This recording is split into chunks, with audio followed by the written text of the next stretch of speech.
لقد كان لكم في رسول الله أسوة حسنة۔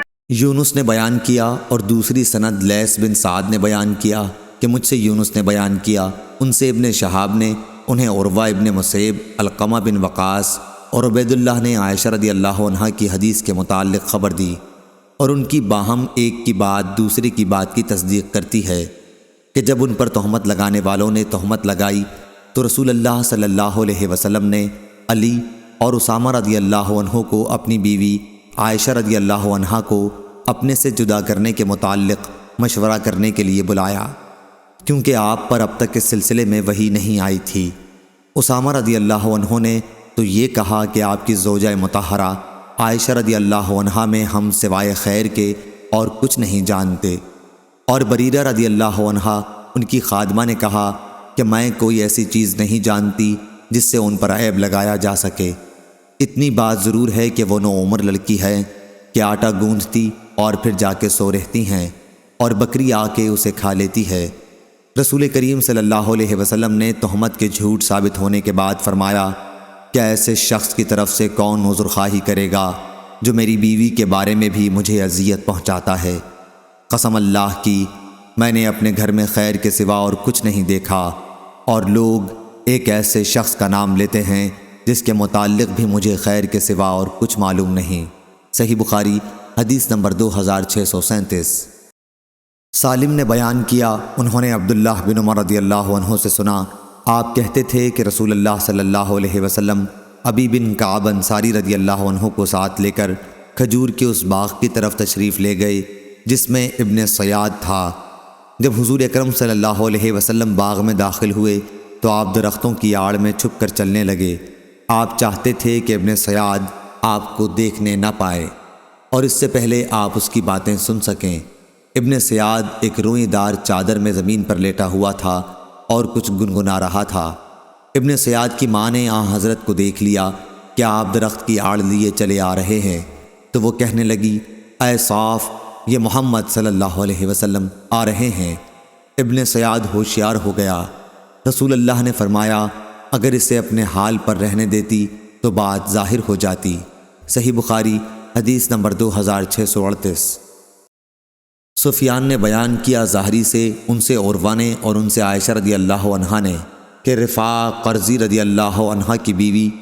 سفیان نے بیان کیا ظاہری سے، ان سے عروہ نے اور ان سے عائشہ رضی اللہ عنہا نے کہ رفاع قرظی رضی اللہ عنہ کی بیوی رسول اللہ صلی اللہ علیہ وسلم کی خدمت میں حاضر ہوئیں اور عرض کیا کہ میں رفاع کے نکاح میں تھی، پھر مجھے انہوں نے طلاق دے دی اور قطعی طلاق دے دی۔ پھر میں نے عبد الرحمن بن زبیر رضی اللہ عنہ سے شادی کر لی، لیکن ان کے پاس تو شرمگاہ اس کپڑے کی گانٹھ کی طرح ہے۔ حضرت صلی اللہ علیہ وسلم نے دریافت کیا، کیا تو رفاع کے پاس دوبارہ جانا چاہتی ہے؟ لیکن تو اس وقت تک ان سے اب شادی نہیں کر سکتی جب تک تو عبد الرحمن بن زبیر کا مزہ نہ چکھ لے اور وہ تمہارا مزہ نہ چکھ لیں۔ اس وقت ابو بکر رضی اللہ عنہ خدمت نبوی میں موجود تھے اور خالد بن سعید بن عاص رضی اللہ عنہ دروازے پر اپنے لیے اندر آنے کی اجازت کا انتظار کر رہے تھے۔ انہوں نے کہا، ابو بکر، کیا اس عورت کو نہیں دیکھتے کہ نبی کریم صلی اللہ علیہ وسلم کے سامنے کس طرح کی باتیں زور زور سے کہہ رہی ہے؟ صحیح بخاری حدیث نمبر 2639۔ عبداللہ بن ابی ملیکہ نے خبر دی اور انہیں عقبہ بن حارث رضی اللہ عنہ نے کہ انہوں نے ابو احاب بن عزیز کی لڑکی سے شادی کی تھی۔ پھر ایک خاتون آئیں اور کہنے لگیں کہ عقبہ کو بھی میں نے دودھ پلایا ہے اور اسے بھی جس سے اس نے شادی کی ہے۔ عقبہ رضی اللہ عنہ نے کہا کہ مجھے تو معلوم نہیں کہ آپ نے مجھے دودھ پلایا ہے، اور آپ نے مجھے پہلے اس سلسلے میں کچھ بتایا بھی نہیں تھا۔ پھر انہوں نے آل ابو احاب کے یہاں آدمی بھیجا کہ ان سے اس کے متعلق پوچھے۔ انہوں نے بھی یہی جواب دیا کہ ہمیں معلوم نہیں کہ انہوں نے دودھ پلایا ہے۔ عقبہ رضی اللہ عنہ اب رسول اللہ صلی اللہ علیہ وسلم کی خدمت میں مدینہ حاضر ہوئے اور آپ سے مسئلہ پوچھا۔ آپ نے فرمایا، اب کیا ہو سکتا ہے؟ جبکہ کہا جا چکا، آپ نے دونوں میں جدائی کرا دی اور اس کا نکاح دوسرے شخص سے کرا دیا۔ صحیح بخاری حدیث نمبر 2640۔ حمید بن عبد الرحمن بن عوف نے بیان کیا، ان سے عبداللہ بن عتبہ اور انہوں نے عمر بن خطاب رضی اللہ عنہ سے سنا آپ بیان کرتے تھے کہ رسول اللہ صلی اللہ علیہ وسلم کے زمانے میں لوگوں کا وحی کے ذریعے مواخذہ ہو جاتا تھا، لیکن اب وحی کا سلسلہ ختم ہو گیا اور ہم صرف انہی امور میں مواخذہ کریں گے جو تمہارے عمل سے ہمارے سامنے ظاہر ہوں گے۔ اس لیے جو کوئی ظاہر میں ہمارے سامنے خیر کرے گا ہم اسے امن دیں گے اور اپنے قریب رکھیں گے، اس کے باطن سے ہمیں کوئی سروکار نہ ہوگا، اس کا حساب تو اللہ تعالیٰ کرے گا۔ اور جو کوئی ہمارے سامنے ظاہر میں برائی کرے گا تو ہم بھی اسے امن نہیں دیں گے اور نہ ہم اس کی تصدیق کریں گے، خواہ وہ یہی کہتا رہے کہ اس کا باطن اچھا ہے۔ صحیح بخاری حدیث نمبر 2641۔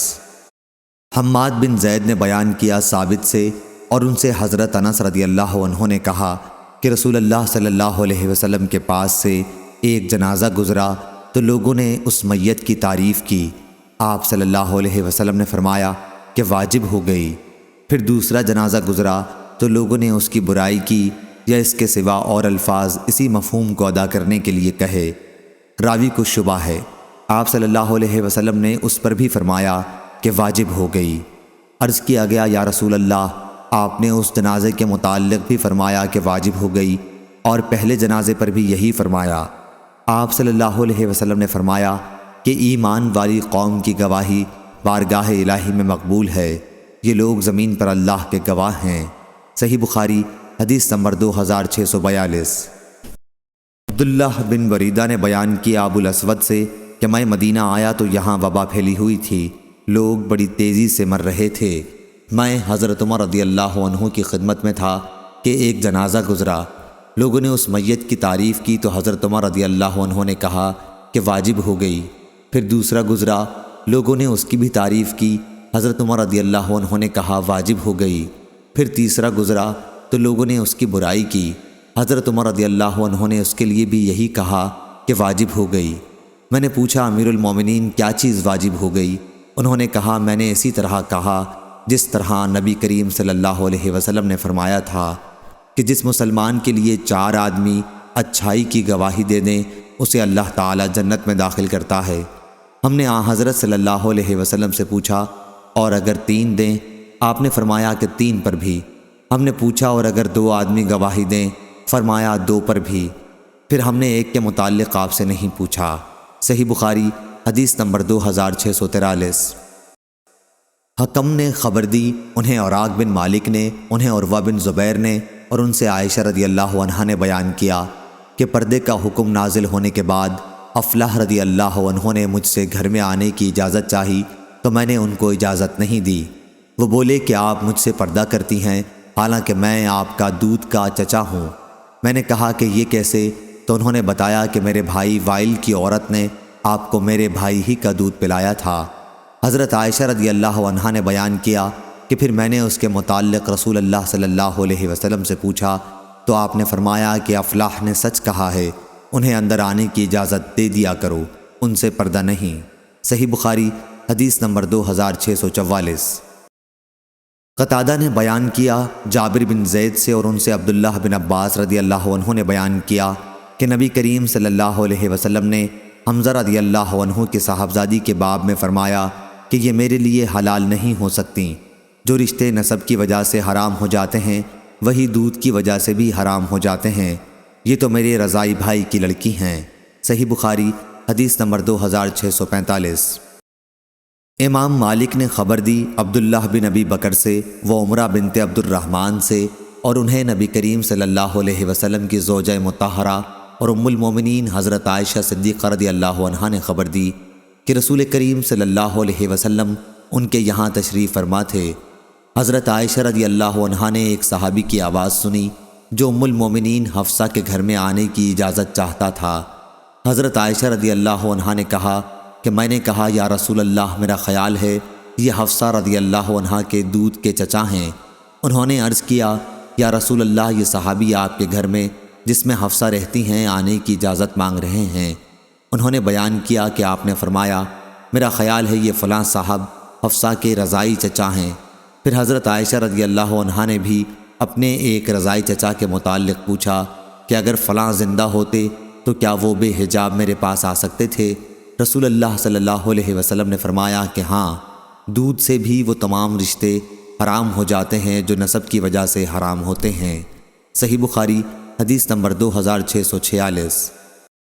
سفیان نے خبر دی، انہیں اشعث بن ابو شاہثہ نے، انہیں ان کے والد نے، انہیں مسروق نے اور ان سے عائشہ رضی اللہ عنہا نے بیان کیا کہ نبی کریم صلی اللہ علیہ وسلم گھر میں تشریف لائے تو میرے یہاں ایک صاحب ان کے رضائی بھائی بیٹھے ہوئے تھے۔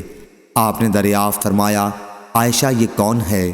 میں نے عرض کیا کہ یہ میرا رضائی بھائی ہے۔ آپ نے فرمایا، عائشہ ذرا دیکھ بھال کر چلو کون تمہارا رضائی بھائی ہے، کیونکہ رضاعت وہی معتبر ہے جو کم سنی میں ہو۔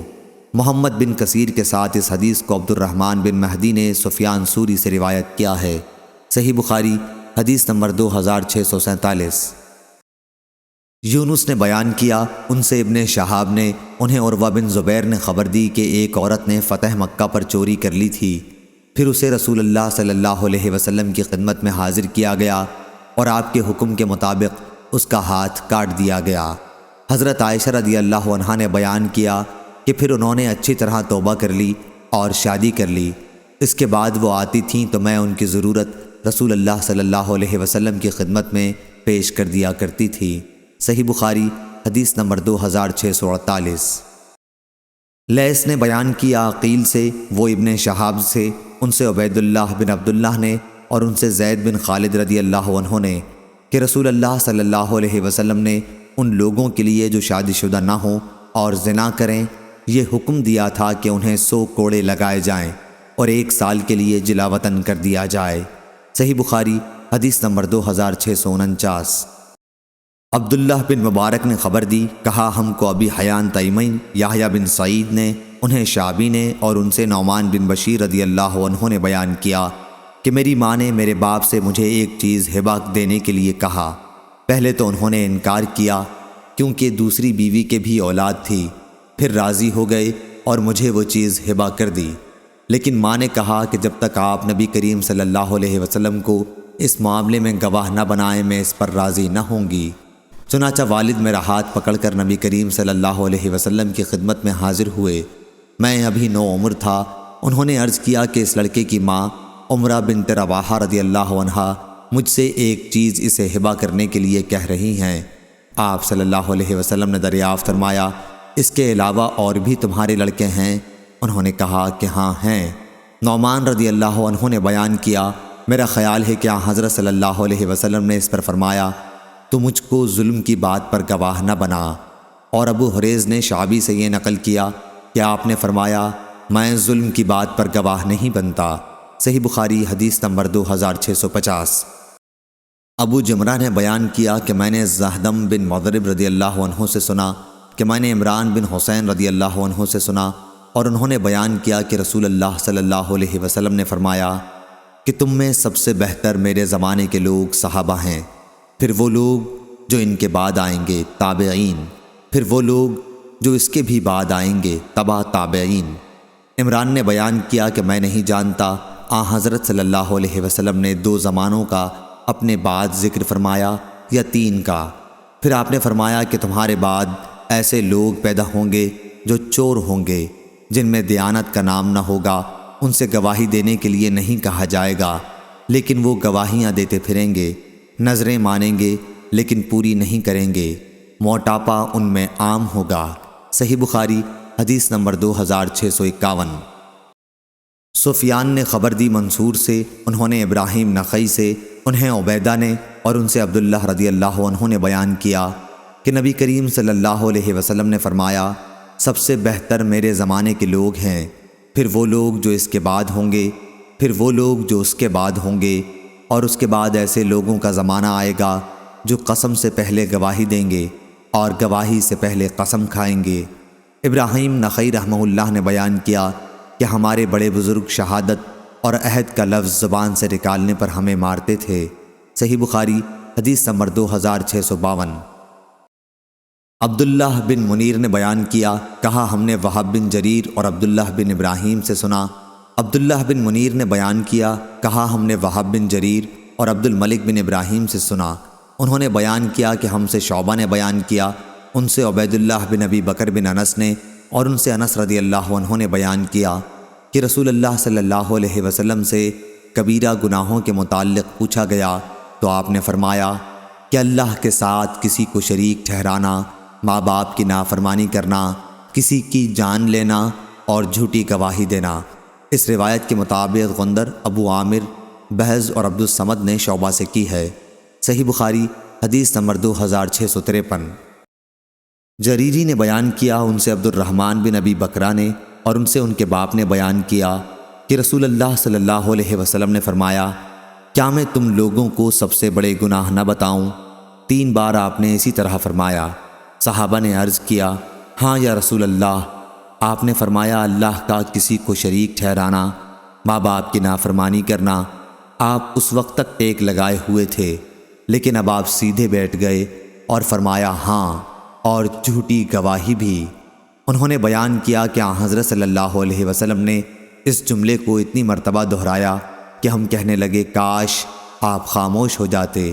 اسماعیل بن ابراہیم نے بیان کیا، ان سے جریری نے بیان کیا اور ان سے عبد الرحمن نے بیان کیا۔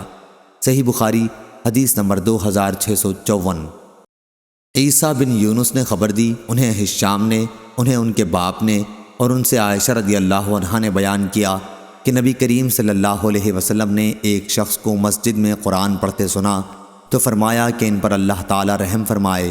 مجھے انہوں نے اس وقت فلاں اور فلاں آیتیں یاد دلا دیں جنہیں میں فلاں فلاں صورتوں میں سے بھول گیا تھا۔ عباد بن عبداللہ رضی اللہ عنہ نے اپنی روایت میں عائشہ رضی اللہ عنہا سے یہ زیادتی نقل کی ہے کہ نبی کریم صلی اللہ علیہ وسلم نے میرے گھر میں تہجد کی نماز پڑھی۔ اس وقت آپ نے عباد رضی اللہ عنہ کی آواز سنی کہ وہ مسجد میں نماز پڑھ رہے ہیں۔ آپ نے پوچھا، عائشہ کیا یہ عباد کی آواز ہے؟ میں نے کہا، جی ہاں۔ آپ نے فرمایا، اے اللہ عباد پر رحم فرما۔ صحیح بخاری حدیث نمبر 2655۔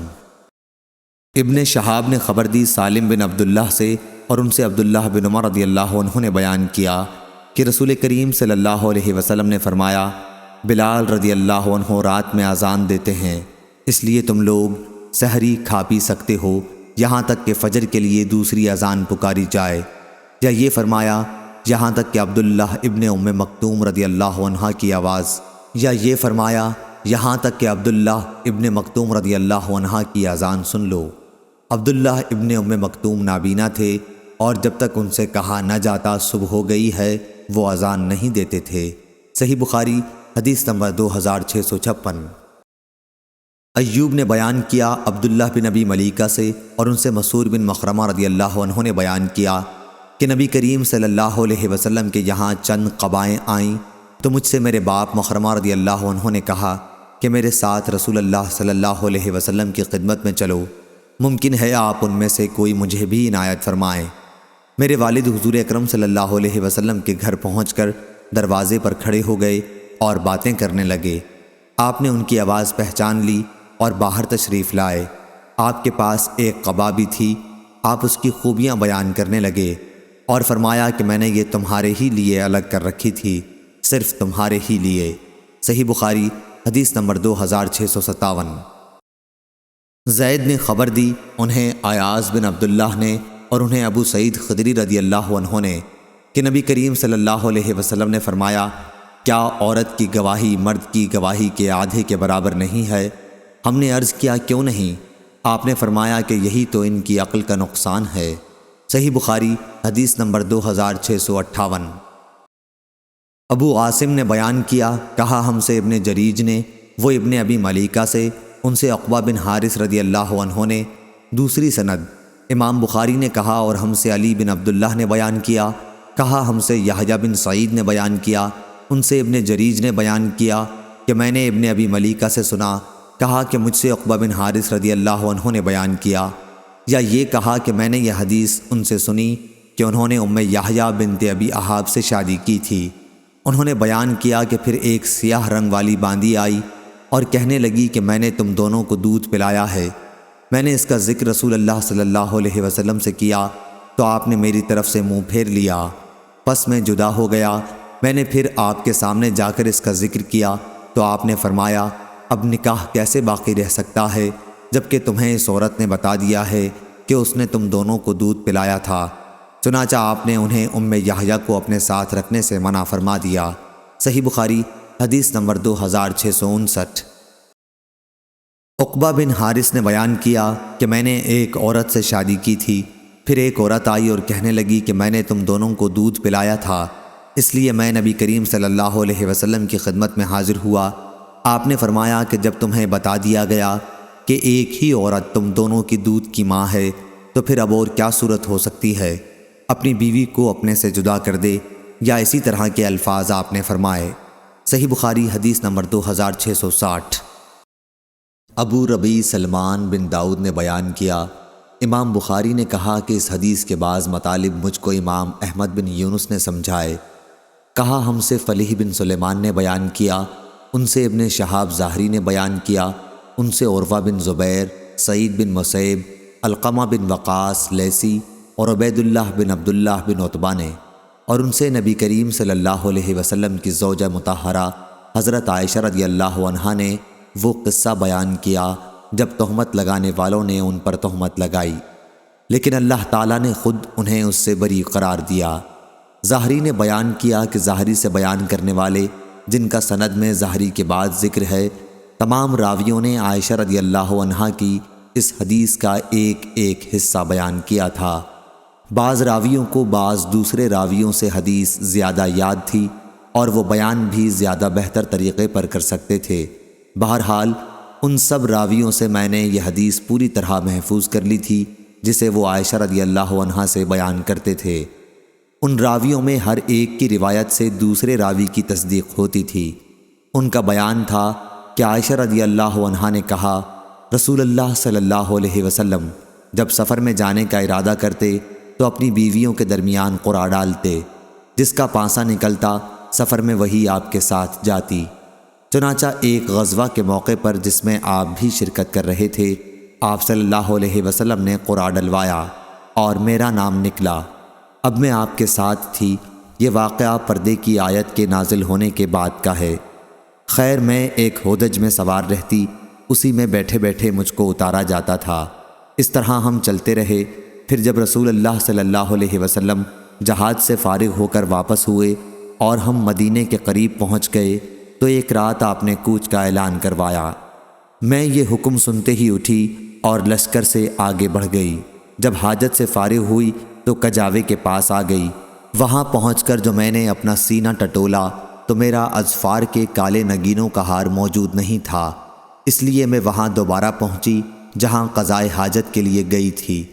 اس عرصے میں وہ اصحاب جو مجھے سوار کراتے تھے آئے اور میرا ہودج اٹھا کر میرے اونٹ پر رکھ دیا۔ وہ یہی سمجھے کہ میں اس میں بیٹھی ہوں۔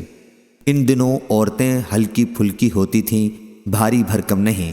گوشت ان میں زیادہ نہیں رہتا تھا کیونکہ بہت معمولی غذا کھاتی تھیں، اس لیے ان لوگوں نے جب ہودج کو اٹھایا تو انہیں اس کے بوجھ میں کوئی فرق معلوم نہیں ہوا۔ میں یوں بھی نوعمر لڑکی تھی، چنانچہ اصحاب نے اونٹ کو ہانک دیا اور خود بھی اس کے ساتھ چلنے لگے۔ جب لشکر روانہ ہو چکا تو مجھے اپنا ہار ملا اور میں پڑاؤ کی جگہ آئی، لیکن وہاں کوئی آدمی موجود نہ تھا، اس لیے میں اس جگہ گئی جہاں پہلے میرا قیام تھا کہ جب وہ لوگ مجھے نہیں پائیں گے تو یہیں لوٹ کے آئیں گے۔ اپنی جگہ پہنچ کر میں یوں ہی بیٹھی ہوئی تھی کہ میری آنکھ لگ گئی اور میں سو گئی۔ صفوان بن معطل سلمہ ثم زکوانی رضی اللہ عنہ لشکر کے پیچھے تھے، جو لشکریوں کی گری پڑی چیزوں کو اٹھا کر انہیں ان کے مالک تک پہنچانے کی خدمت کے لیے مقرر تھے۔ وہ میری طرف سے گزرے تو ایک سوئے ہوئے انسان کا سایہ نظر پڑا، اس لیے اور قریب پہنچے۔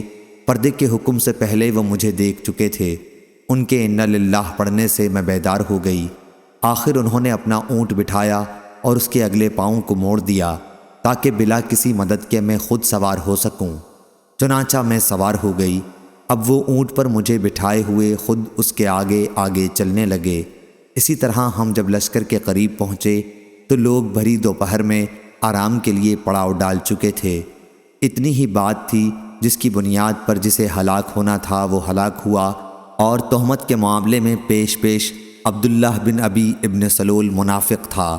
پھر ہم مدینے آ گئے اور میں 1 مہینے تک بیمار رہی۔ تہمت لگانے والوں کی باتوں کا خوب چرچا ہو رہا تھا۔ اپنی اس بیماری کے دوران مجھے اس سے بھی بڑا شبہ ہوتا تھا کہ ان دنوں رسول اللہ صلی اللہ علیہ وسلم کا وہ لطف و کرم بھی میں نہیں دیکھتی تھی جن کا مشاہدہ اپنی پچھلی بیماریوں میں کر چکی تھی۔ بس آپ گھر میں جب آتے تو سلام کرتے اور صرف اتنا دریافت فرما لیتے، مزاج کیسا ہے؟ جو باتیں تہمت لگانے والے پھیلا رہے تھے ان میں سے کوئی بات مجھے معلوم نہیں تھی۔ جب میری صحت کچھ ٹھیک ہوئی تو ایک رات میں مستح کے ساتھ مناصے کی طرف گئی۔ یہ ہماری قضاء حاجت کی جگہ تھی، ہم یہاں صرف رات ہی میں آتے تھے۔ یہ اس زمانے کی بات ہے جب ابھی ہمارے گھروں کے قریب بیت الخلاء نہیں بنے تھے۔ میدان میں جانے کے سلسلے میں قضاء حاجت کے لیے ہمارا طرز عمل قدیم عرب کی طرح تھا۔ میں اور مستح بنت ابی رحم چل رہے تھے کہ وہ اپنی چادر میں الجھ کر گر پڑیں اور ان کی زبان سے نکل گیا، مستح برباد ہو۔ میں نے کہا، بری بات آپ نے اپنی زبان سے نکالی، ایسے شخص کو برا کہہ رہی ہیں آپ جو بدر کی لڑائی میں شریک تھا۔ وہ کہنے لگی، اے جو کچھ ان سب نے کہا ہے وہ آپ نے نہیں سنا۔ پھر انہوں نے تہمت لگانے والوں کی ساری باتیں سنائیں اور ان باتوں کو سن کر میری بیماری اور بڑھ گئی۔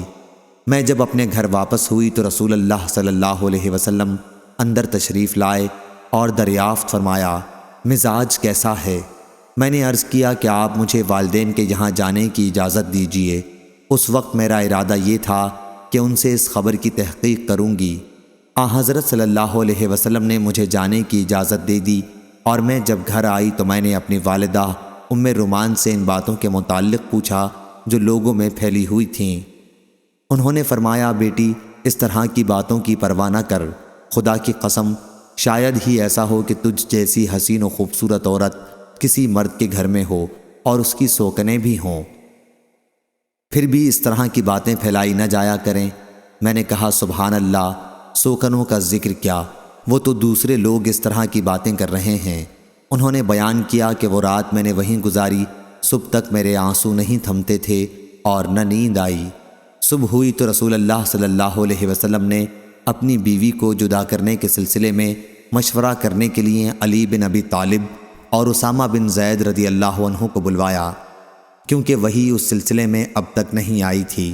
اسامہ رضی اللہ عنہ کو آپ کی بیویوں سے آپ کی محبت کا علم تھا، اس لیے اس کی کے مطابق مشورہ دیا اور کہا، آپ کی بیوی یا رسول اللہ صلی اللہ علیہ وسلم، واللہ ہم ان کے متعلق خیر کے سوا اور کچھ نہیں جانتے۔ حضرت علی رضی اللہ عنہ نے کہا، یا رسول اللہ صلی اللہ علیہ وسلم، اللہ تعالیٰ نے آپ پر کوئی تنگی نہیں کی ہے، عورتیں ان کے سوا بھی بہت ہیں، باندی سے بھی آپ دریافت فرما لیجئے، وہ سچی بات بیان کریں گی۔ چنانچہ رسول اللہ صلی اللہ علیہ وسلم نے بریرہ رضی اللہ عنہ کو بلایا جو عائشہ رضی اللہ عنہ کی خاص خادمہ تھی، اور دریافت فرمایا، بریرہ کیا تم نے عائشہ میں کوئی ایسی چیز دیکھی ہے جس سے تمہیں شبہ ہوا ہو؟ بریرہ رضی اللہ عنہ نے عرض کیا، نہیں، اس ذات کی قسم جس نے آپ کو حق کے ساتھ مبعوث فرمایا ہے، میں نے ان میں کوئی ایسی چیز نہیں دیکھی جس کا عیب میں ان پر لگا سکوں۔ اتنی بات ضرور ہے کہ وہ 9 عمر لڑکی ہیں، آٹا گوندھ کر سو جاتی ہیں، پھر بکری آتی ہے اور کھا لیتی ہے۔ رسول اللہ صلی اللہ علیہ وسلم نے اسی دن عبداللہ بن ابی ابن سلول کے بارے میں مدد چاہی۔ آپ نے فرمایا، ایک ایسے شخص کے بارے میں میری کون مدد کرے گا جس کی اذیت اور تکلیف دہی کا سلسلہ اب میری بیوی کے معاملے تک پہنچ چکا ہے۔ اللہ کی قسم، اپنی بیوی کے بارے میں خیر کے سوا اور کوئی چیز مجھے معلوم نہیں۔ پھر نام بھی اس معاملے میں انہوں نے ایک ایسے آدمی کا لیا ہے جس کے متعلق بھی میں خیر کے سوا اور کچھ نہیں جانتا۔ خود میرے گھر میں جب بھی وہ آئے ہیں تو میرے ساتھ ہی آئے۔ یہ سن کر سعد بن معاذ رضی اللہ عنہ کھڑے ہوئے اور عرض کیا، کیا رسول اللہ صلی اللہ علیہ وسلم، واللہ میں آپ کی مدد کروں گا۔ اگر وہ شخص جس کے متعلق تہمت لگانے کا آپ نے اشارہ فرمایا ہے اوس قبیلے سے ہوگا تو ہم اس کی گردن مار دیں گے، کیونکہ سعد رضی اللہ عنہ خود قبیلہ اوس کے سردار تھے۔ اور اگر وہ خزرج کا آدمی ہوا تو آپ ہمیں حکم دیں، جو بھی آپ کا حکم ہوگا ہم تعمیل کریں گے۔ اس کے بعد سعد بن عبادہ رضی اللہ عنہ کھڑے ہوئے جو قبیلہ خزرج کے سردار تھے، حالانکہ اس سے پہلے اب تک بہت صالح تھے، لیکن اس وقت سعد بن معاذ رضی اللہ عنہ کی بات پر حمیت سے غصہ ہو گئے تھے، اور سعد بن معاذ رضی اللہ عنہ سے کہنے لگے، خدا کے دوام و بقا کی قسم تم جھوٹ بولتے ہو، نہ تم اسے قتل کر سکتے ہو اور نہ تمہارے اندر اس کی طاقت ہے۔ پھر اسید بن حضیر رضی اللہ عنہ کھڑے ہوئے، سعد بن معاذ رضی اللہ عنہ کے چچا زاد بھائی، اور کہا خدا کی قسم ہم اسے قتل کر دیں گے اگر رسول اللہ صلی اللہ علیہ وسلم کا حکم ہوا۔ کوئی شبہ نہیں رہ جاتا کہ تم بھی منافق ہو، کیونکہ منافقوں کی طرفداری کر رہے ہو۔ اس پر اوس و خزرج دونوں قبیلوں کے لوگ اٹھ کھڑے ہوئے اور آگے بڑھنے ہی والے تھے کہ رسول اللہ صلی اللہ علیہ وسلم جو ابھی تک ممبر پر تشریف رکھتے تھے ممبر سے اترے اور لوگوں کو نرم کیا۔ اب سب لوگ خاموش ہو گئے اور آپ بھی خاموش ہو گئے۔ میں اس دن بھی روتی رہی، نہ میرے آنسو تھمتے تھے اور نہ نیند آتی تھی۔ پھر میرے پاس میرے ماں باپ آئے، میں 2 راتوں اور 1 دن سے برابر روتی رہی تھی۔ ایسا معلوم ہوتا تھا کہ روتے روتے میرے دل کے ٹکڑے ہو جائیں گے۔ انہوں نے بیان کیا کہ ماں باپ میرے پاس بیٹھے ہوئے تھے کہ ایک انصاری عورت نے اجازت چاہی اور میں نے انہیں اندر آنے کی اجازت دے دی، اور وہ بھی میرے ساتھ بیٹھ کر رونے لگیں۔ ہم سب اسی طرح تھے کہ رسول اللہ صلی اللہ علیہ وسلم اندر تشریف لائے اور بیٹھ گئے۔ جس دن سے میرے متعلق وہ باتیں کہی جا رہی تھیں جو کبھی نہیں کہی گئی تھیں، اس دن سے میرے پاس آپ نہیں بیٹھے تھے۔ آپ صلی اللہ علیہ وسلم 1 مہینے تک انتظار کرتے رہے تھے، لیکن میرے معاملے میں کوئی وحی آپ پر نازل نہیں ہوئی تھی۔ عائشہ رضی اللہ عنہا نے بیان کیا کہ پھر آپ صلی اللہ علیہ وسلم نے تشہد پڑھی اور فرمایا، عائشہ تمہارے متعلق مجھے یہ باتیں معلوم ہوئیں، اگر تم اس معاملے میں بری ہو تو اللہ تعالیٰ بھی تمہاری برت ظاہر کر دے گا، اور اگر تم نے گناہ کیا ہے تو اللہ تعالیٰ سے مغفرت چاہو اور اس کے حضور توبہ کرو، کہ بندہ جب اپنے گناہ کا اقرار کر کے توبہ کرتا ہے تو اللہ تعالیٰ بھی اس کی توبہ قبول کرتا ہے۔ جو ہی آپ صلی اللہ علیہ وسلم نے اپنی گفتگو ختم کی، میرے آنسو اس طرح خشک ہو گئے کہ اب ایک قطرہ بھی محسوس نہیں ہوتا تھا۔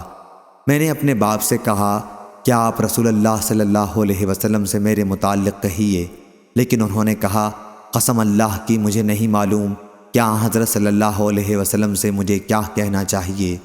میں نے اپنی ماں سے کہا کہ رسول اللہ صلی اللہ علیہ وسلم نے جو کچھ فرمایا اس کے متعلق حضور صلی اللہ علیہ وسلم سے آپ ہی کچھ کہیے۔ انہوں نے بھی یہی فرما دیا کہ قسم اللہ کی مجھے معلوم نہیں کہ مجھے رسول اللہ صلی اللہ علیہ وسلم سے کیا کہنا چاہیے۔ انہوں نے بیان کیا کہ میں نوعمر لڑکی تھی، قرآن مجھے زیادہ یاد نہیں تھا۔ میں نے کہا اللہ گواہ ہے، مجھے معلوم ہوا کہ آپ لوگوں نے بھی لوگوں کی افواہ سنی ہے اور آپ لوگوں کے دلوں میں وہ بات بیٹھ گئی ہے، اور اس کی تصدیق بھی آپ لوگ کر چکے ہیں۔ اس لیے اب اگر میں کہوں کہ میں اس بہتان سے بری ہوں، اور اللہ خوب جانتا ہے کہ میں واقعی اس سے بری ہوں، تو آپ لوگ میرے اس معاملے میں تصدیق نہیں کریں گے۔ لیکن اگر میں گناہ کو اپنے ذمہ لے لوں، حالانکہ اللہ تعالیٰ خوب جانتا ہے کہ میں اس سے بری ہوں، تو آپ لوگ میری بات کی تصدیق کر دیں گے۔ قسم اللہ کی میں اس وقت اپنی اور آپ لوگوں کی کوئی مثال یوسف علیہ السلام کے والد یعقوب علیہ السلام کے سوا نہیں پاتی کہ انہوں نے بھی فرمایا تھا پس صبر جمیل، صبر ہی بہتر ہے، اور جو کچھ تم کہتے ہو اس معاملے میں میرا مددگار اللہ تعالیٰ ہے۔ اس کے بعد بستر پر میں نے اپنا رخ دوسری طرف کر لیا، اور مجھے امید تھی کہ خود اللہ تعالیٰ میری برت کرے گا، لیکن میرا یہ خیال کبھی نہ تھا کہ میرے متعلق وہی نازل ہوگی۔ میری اپنی نظر میں حیثیت اس سے بہت معمولی تھی کہ قرآن مجید میں میرے متعلق کوئی آیت نازل ہو۔ ہاں مجھے اتنی امید ضرور تھی کہ آپ کوئی خواب دیکھیں گے جس میں اللہ تعالیٰ مجھے بری فرما دے گا۔ اللہ گواہ ہے کہ ابھی آپ اپنی جگہ سے اٹھے بھی نہ تھے، اور نہ اس وقت گھر میں موجود کوئی باہر نکلا تھا کہ آپ پر وحی نازل ہونے لگی، اور شدت وحی سے آپ جس طرح پسینے پسینے ہو جایا کرتے تھے وہی کیفیت آپ کی اب بھی تھی۔ پسینے کے قطرے موتیوں کی طرح آپ کے جسم مبارک سے گرنے لگے، حالانکہ سردی کا موسم تھا۔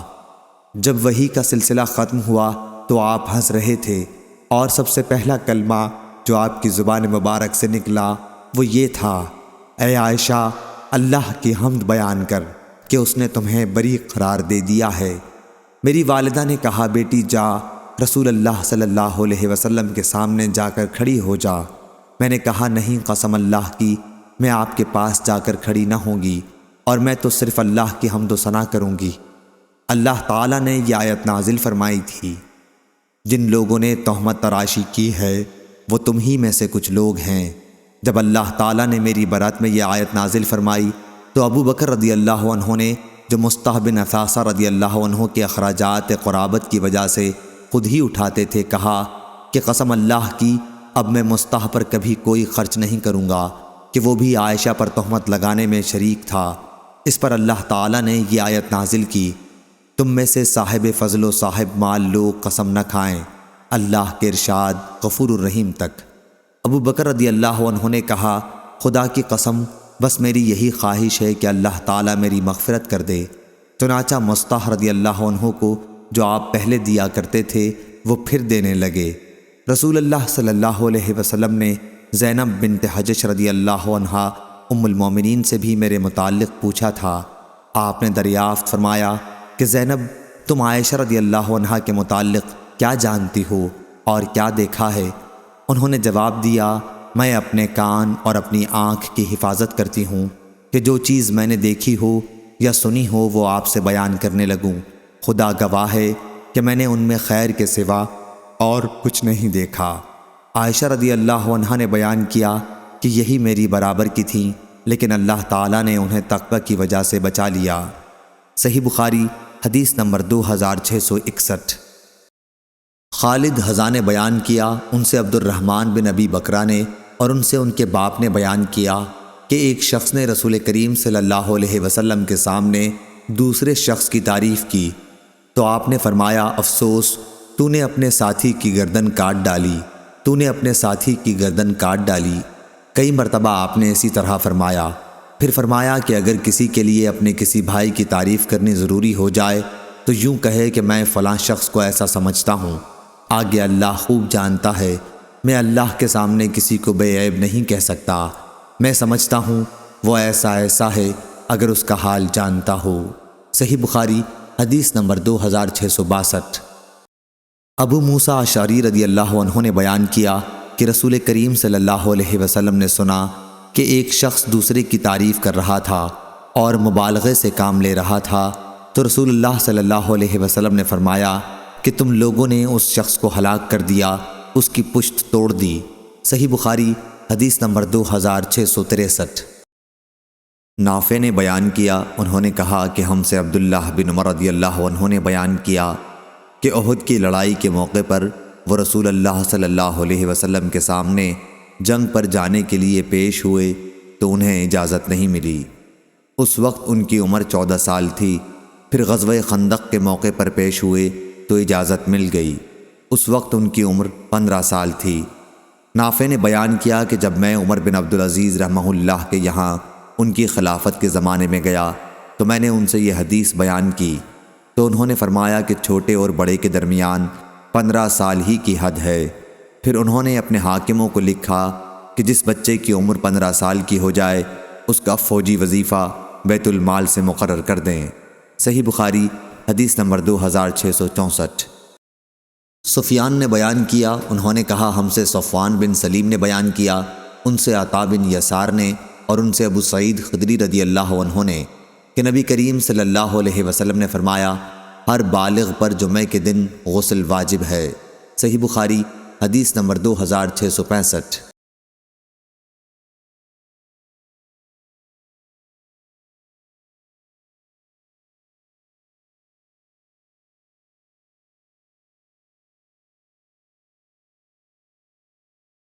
ابن ابی ملیکہ نے بیان کیا کہ ابن عباس رضی اللہ عنہ نے لکھا تھا، نبی کریم صلی اللہ علیہ وسلم نے مدعا علیہ کے لیے قسم کھانے کا فیصلہ کیا تھا۔ صحیح بخاری حدیث نمبر 2668۔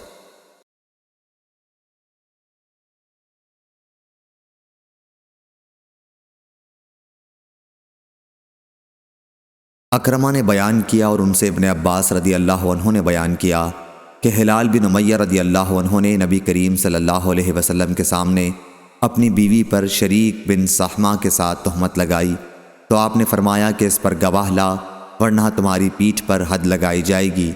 انہوں نے کہا، یا رسول اللہ، کیا ہم میں سے کوئی شخص اگر اپنی عورت دوسرے کو دیکھے گا تو گواہ ڈھونڈنے دوڑے گا؟ حضرت صلی اللہ علیہ وسلم برابر یہی فرماتے رہے کہ گواہ لا ورنہ تمہاری پیٹھ پر حد لگائی جائے گی۔ پھر لعان کی حدیث کا ذکر کیا۔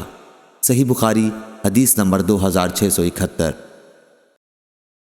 جریر بن عبد الحمید نے بیان کیا اعمش سے، ان سے ابو صالح نے اور ان سے ابو ہریرہ رضی اللہ عنہ نے بیان کیا کہ رسول اللہ صلی اللہ علیہ وسلم نے فرمایا، 3 طرح کے لوگ ایسے ہیں کہ اللہ تعالیٰ ان سے بات بھی نہ کرے گا، نہ ان کی طرف نظر اٹھا کر دیکھے گا اور نہ انہیں پاک کرے گا، بلکہ انہیں سخت دردناک عذاب ہوگا۔ ایک وہ شخص جو سفر میں ضرورت سے زیادہ پانی لیے جا رہا ہے اور کسی مسافر کو جسے پانی کی ضرورت ہو نہ دے۔ دوسرا وہ شخص جو کسی خلیفۃ المسلمین سے بیعت کرے اور صرف دنیا کے لیے بیعت کرے کہ جس سے اس نے بیعت کی اگر وہ اس کا مقصد پورا کر دے تو یہ بھی وفاداری سے کام لے ورنہ اس کے ساتھ بیعت و عہد کے خلاف کرے۔ تیسرا وہ شخص جو کسی سے عصر کے بعد کسی سامان کا بھاؤ کرے اور اللہ کی قسم کھا لے کہ اسے اس کا اتنا روپیہ مل رہا تھا اور خریدار اس سامان کو اس کی قسم کی وجہ سے لے لے حالانکہ وہ جھوٹا ہے۔ صحیح بخاری حدیث نمبر 2672۔ عبد الواحد نے بیان کیا اعمش سے، ان سے ابو وائل نے اور ان سے عبداللہ بن مسعود رضی اللہ عنہ نے کہ نبی کریم صلی اللہ علیہ وسلم نے فرمایا، جو شخص قسم اس لیے کھاتا ہے تاکہ اس کے ذریعے کسی کا مال ناجائز طور پر ہضم کر جائے تو وہ اللہ سے اس حال میں ملے گا کہ اللہ پاک اس پر غضبناک ہوگا۔ صحیح بخاری حدیث نمبر 2673۔ معمر نے خبر دی، انہیں حمام نے اور انہیں ابو ہریرہ رضی اللہ عنہ نے کہ رسول کریم صلی اللہ علیہ وسلم نے چند آدمیوں سے قسم کھانے کے لیے کہا، ایک ایسے مقدمے میں جس کے یہ لوگ مدعا علیہ تھے۔ قسم کے لیے سب ایک ساتھ آگے بڑھے تو حضرت صلی اللہ علیہ وسلم نے حکم دیا کہ قسم کھانے کے لیے ان میں باہم پانسا ڈالا جائے کہ پہلے کون قسم کھائے۔ صحیح بخاری حدیث نمبر 2674۔ عوام نے خبر دی، کہا کہ مجھ سے ابراہیم ابو اسماعیل سکسکی نے بیان کیا اور انہوں نے عبداللہ بن ابی اوفا رضی اللہ عنہ کو یہ کہتے سنا کہ ایک شخص نے اپنا سامان دکھا کر اللہ کی قسم کھائی کہ اسے اس سامان کا اتنا روپیہ مل رہا تھا حالانکہ اتنا نہیں مل رہا تھا۔ اس پر یہ آیت نازل ہوئی کہ جو لوگ اللہ کے عہد اور اپنی قسموں کے ذریعے تھوڑی قیمت حاصل کرتے ہیں، ابن ابی اوفا رضی اللہ عنہ نے کہا کہ گاہکوں کو پھانسنے کے لیے قیمت بڑھانے والا سود خور کی طرح خائن ہے۔ صحیح بخاری حدیث نمبر 2675۔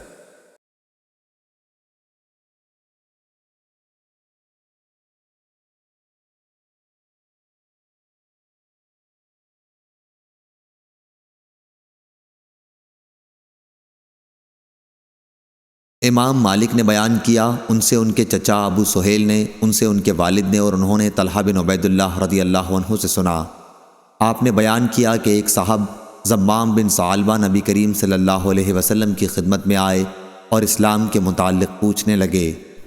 حضرت صلی اللہ علیہ وسلم نے فرمایا، دن اور رات میں 5 نمازیں ادا کرنا۔ اس نے پوچھا، کیا اس کے علاوہ بھی مجھ پر کچھ نماز اور ضروری ہے؟ آپ نے فرمایا کہ نہیں، یہ دوسری بات ہے کہ تم نفل پڑھو۔ پھر رسول کریم صلی اللہ علیہ وسلم نے فرمایا، اور رمضان کے روزے ہیں۔ اس نے پوچھا، کیا اس کے علاوہ بھی مجھ پر کچھ روزے واجب ہیں؟ آپ نے فرمایا نہیں، سوا اس کے جو تم اپنے طور پر نفل رکھو۔ طلحہ رضی اللہ عنہ نے بیان کیا کہ ان کے سامنے رسول اللہ صلی اللہ علیہ وسلم نے زکوٰۃ کا بھی ذکر کیا تو انہوں نے پوچھا، کیا جو فرض زکوٰۃ آپ نے بتائی ہے اس کے علاوہ بھی مجھ پر کوئی خیرات واجب ہے؟ حضرت صلی اللہ علیہ وسلم نے فرمایا کہ نہیں، سوا اس کے جو تم خود اپنی طرف سے نفل دو۔ اس کے بعد وہ صاحب یہ کہتے ہوئے جانے لگے کہ اللہ گواہ ہے، نہ میں ان میں کوئی زیادتی کروں گا اور نہ کوئی کمی۔ رسول اللہ صلی اللہ علیہ وسلم نے فرمایا، اگر اس نے سچ کہا ہے تو کامیاب ہوا۔ صحیح بخاری حدیث نمبر 2678۔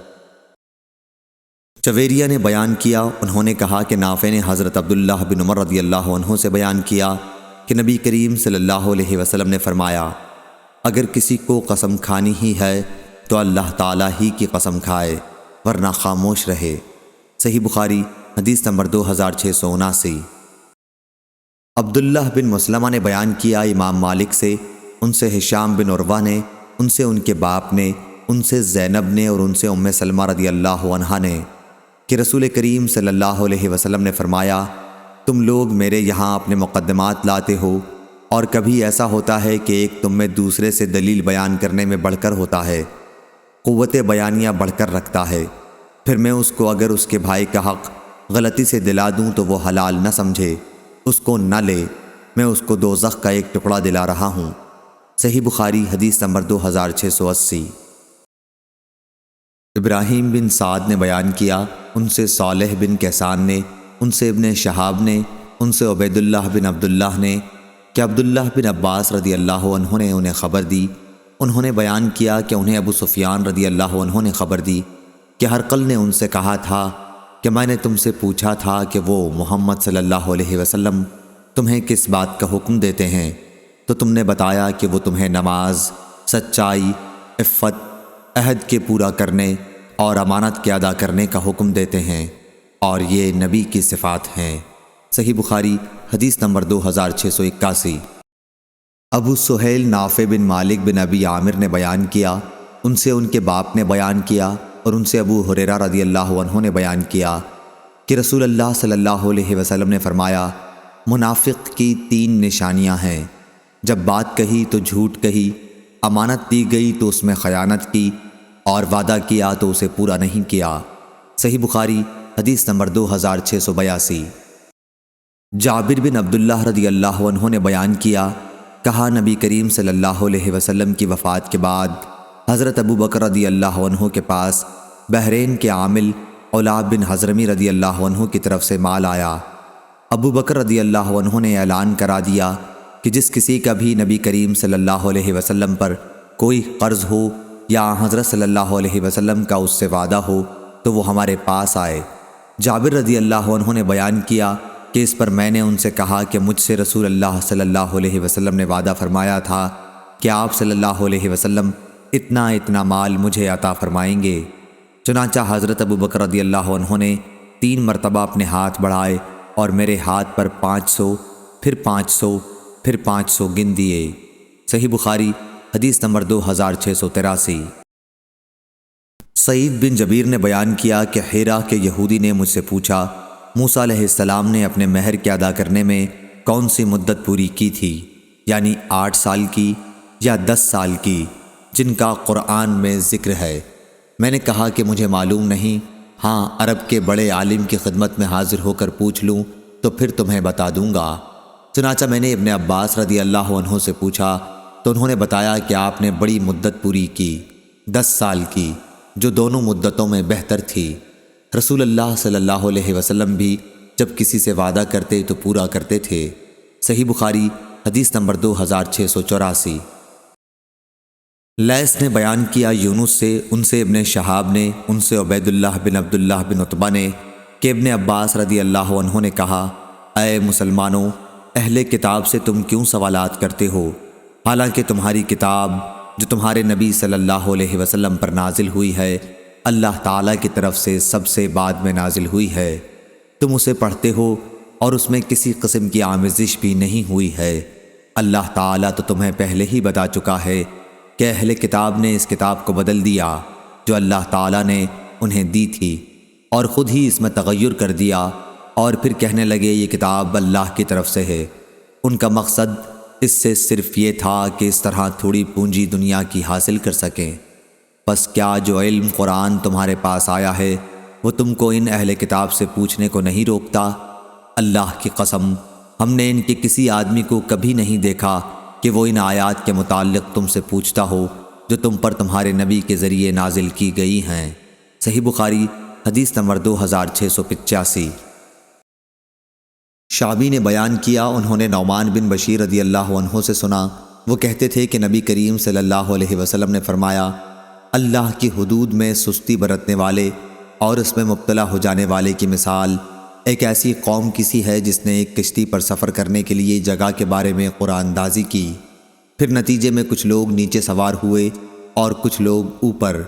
نیچے کے لوگ پانی لے کر اوپر کی منزل سے گزرتے تھے اور اس سے اوپر والوں کو تکلیف ہوتی تھی۔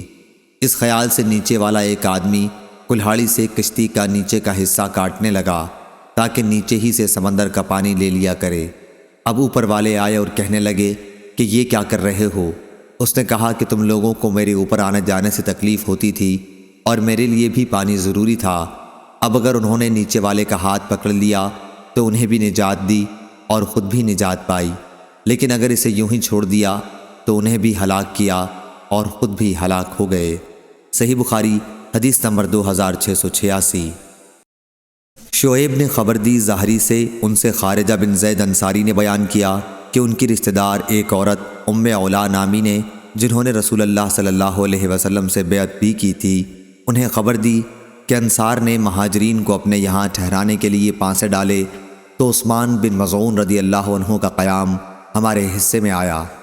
ام علا رضی اللہ عنہ نے کہا کہ پھر عثمان بن مظعون رضی اللہ عنہ ہمارے گھر ٹھہرے اور کچھ مدت بعد وہ بیمار پڑ گئے۔ ہم نے ان کی تیمارداری کی مگر کچھ دن بعد ان کی وفات ہو گئی۔ جب ہم انہیں کفن دے چکے تو رسول اللہ صلی اللہ علیہ وسلم تشریف لائے۔ میں نے کہا ابو صائب، عثمان رضی اللہ عنہ کی کنیت، تم پر اللہ کی رحمتیں نازل ہوں، میری گواہی ہے کہ اللہ نے اپنے یہاں تمہاری ضرور عزت اور بڑائی کی ہوگی۔ اس پر حضرت صلی اللہ علیہ وسلم نے فرمایا، یہ بات تمہیں کیسے معلوم ہو گئی کہ اللہ تعالیٰ نے ان کی عزت اور بڑائی کی ہوگی؟ میں نے عرض کیا، میرے ماں باپ آپ پر فدا ہوں، مجھے یہ بات کسی ذریعے سے معلوم نہیں ہوئی ہے۔ پھر حضرت صلی اللہ علیہ وسلم نے فرمایا، عثمان کا جہاں تک معاملہ ہے تو اللہ گواہ ہے کہ ان کی وفات ہو چکی، اور میں ان کے بارے میں اللہ سے خیر ہی کی امید رکھتا ہوں، لیکن اللہ کی قسم، اللہ کے رسول ہونے کے باوجود مجھے بھی یہ علم نہیں کہ ان کے ساتھ کیا معاملہ ہوگا۔ ام علا رضی اللہ عنہا کہنے لگیں، اللہ کی قسم، اب اس کے بعد میں کسی شخص کی پاکی بیان نہیں کروں گی۔ اس سے مجھے رنج بھی ہوا کہ حضرت صلی اللہ علیہ وسلم کے سامنے میں نے ایک ایسی بات کہی جس کا مجھے حقیقی علم نہیں تھا۔ انہوں نے کہا، ایک دن میں سو رہی تھی، میں نے خواب میں حضرت عثمان رضی اللہ عنہ کے لیے ایک بہتا ہوا چشمہ دیکھا۔ میں رسول اللہ صلی اللہ علیہ وسلم کی خدمت میں حاضر ہوئی۔ آپ نے فرمایا کہ یہ ان کا عمل نیک تھا۔ صحیح بخاری حدیث نمبر 2687۔ عروہ نے خبر دی اور ان سے عائشہ رضی اللہ عنہا نے بیان کیا کہ رسول اللہ صلی اللہ علیہ وسلم جب سفر کا ارادہ فرماتے تو اپنی بیویوں میں قرآن دازی فرماتے اور جن کا نام نکل آتا انہیں اپنے ساتھ لے جاتے۔ آپ صلی اللہ علیہ وسلم کا یہ بھی معمول تھا کہ اپنی ہر بیوی کے لیے ایک دن اور ایک رات مقرر کر دی تھی۔ البتہ سودا بنت زمع رضی اللہ عنہا نے اپنی عمر کے آخری دور میں اپنی باری آپ کی زوجہ عائشہ رضی اللہ عنہا کو دے دی تھی تاکہ رسول اللہ صلی اللہ علیہ وسلم کی ان کو رضا حاصل ہو۔ اس سے بھی قرآن دازی ثابت ہوئی۔ صحیح بخاری حدیث نمبر 2688۔